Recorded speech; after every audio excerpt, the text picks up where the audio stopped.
Oh, ngayon mo nga, pagtagura na yung kayo, tulungan ko sa mga pag-abot. Sunod ko na kasi ng exo, ayaw siya sa Ginoo. Nalarot ang mata mga exoon na dirigikan kataas pa sa odong. Oh, wala pa puso namin na yung mata nga bilog, kato taas. Yan mo to.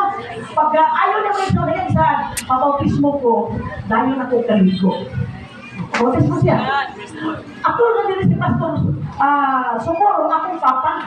Ingon dahil siya ayaw na sa papa nga, sige natutas pag-bautismo, isa rin mong gamot. Siya nga, Pastor, dili ko kaabot, ay murag na imuhugok. Yung papa nga, uhugok, malala lagi na. Siya nga, dili lang, Pastor, yung papa nga, sige lang, pero panigamutin nga mataas ni mo, nausap pa pag mag-ampo nga dito na story, itaas man. Siya nga, Pastor, hinlampas na noon. Hinlampas na noon. So, nato na pagkasunti man yung so, naayo ang tigo. Napag-isihan, naayo. Mga basar, pamili na, makaslay, pamili pista. De, nanakap-takap dito, tigo.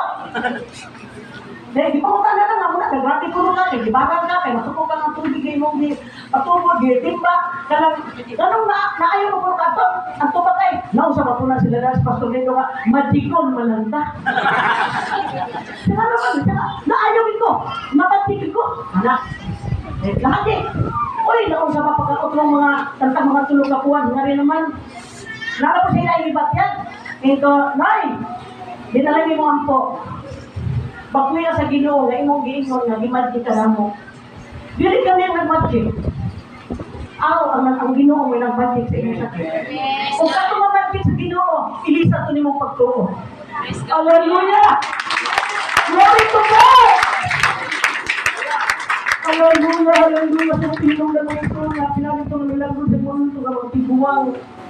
Palagbitis sa mga tibuwang, mga iso, magilog ito sila ng manok, ito sa mua. Malina na nitong kapaw, mga iso, ang nililip sa hilaon ang tiles, mga iso, ihatod dito sa mga mga tibuwang. Mga pusang dito mga tibuwang. Na naluwi na nimo kay, gidamo sa siya mga anak sa hupi, kinamo sila mga anak sa saksi ni Jehovah. Ako nabalitaan mga iso na, ano nga ito ka nang nagpangalimot na bitaw? Mag-ilog-ilog sa bibirong, nausanay bibirong. O, pala palitig doon. Mag-ilog-ilog ko naman iso niya. Muna nung ang gahong sa ginang mga iso, hindi na ito magyaw-tiyawan. Hindi na ito magyaw-tiyawan. Napa mga iso. Hindi si Efren. Muna na si Pastor sinakong toto.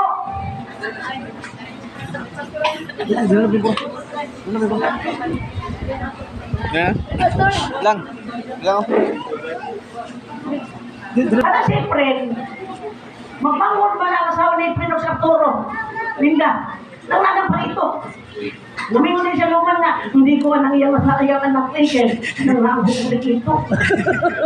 Naku po siya luman tuloy din kang kuwanan din siya na, o siya luman na lang, kapos sila ko sa kuryente. Sumot pa naman ito na, nagmasakit siya turo, kay tulog di barang. Upat sa kabuhan, nawala ko sinukot ang balik niya turo. Sakipon pa niya turo, silingan mo ako doon. Oo. Ingon na si Brother Efren ay nga kanang isuon siya sa nabayaw nga nakasakit among duawon ato pa among Ginoo. Pag doon ako dito, ako puting kasi ang tono los pag kay wala gyud bangon bagay ko gawas. Ang yang ibate mga isuon. Pero sa wala na to, ako ginaspastorin ko nga ni narba ko sakit. Ya, naman siya. Kanang ako man dugay ba? Susog gago. Ano? Kung ay wala siya ako din paguli ako sa disiplinan siya mo ba? Kung wala ni ay mo na ni ka atlaw. Ano ako na kung duga? Ya mo siya nga la sa kana. Di mo na to magsuon nga, lato mo Ginoo na mo. Pag doon na mo, di mo kaya shooting mo na iba ka gulo mo tukod yang banig. Ako siyang giinan. Brad, ang imo mga silingan, wag mo advice kung mo duaw sa imo. Pero kami nga magkahinduaw ni, pagpuli na mo, na imo duaw. Sipahan ka na ayaw mag-tuto sila. Kanya, ang hindi pa sila na, kaya maluwag ko bisawan. Natumit na sila, piling. Ayaw. Mura mo ako. Di mo ako siya giingan mga igsoon na. Isubayan ako siya turo sa mga pagkita mong naghibo sa Ginoo. Nang sa mga igsoon, pakuling na mo mga ito. Kau ba namin nila ni, o kami magkauban lang ito dudong? Anak, kapag nagpo, pero pakutungan, adlaw, nagkuyog na mi. Ako dapat hindi natulungan.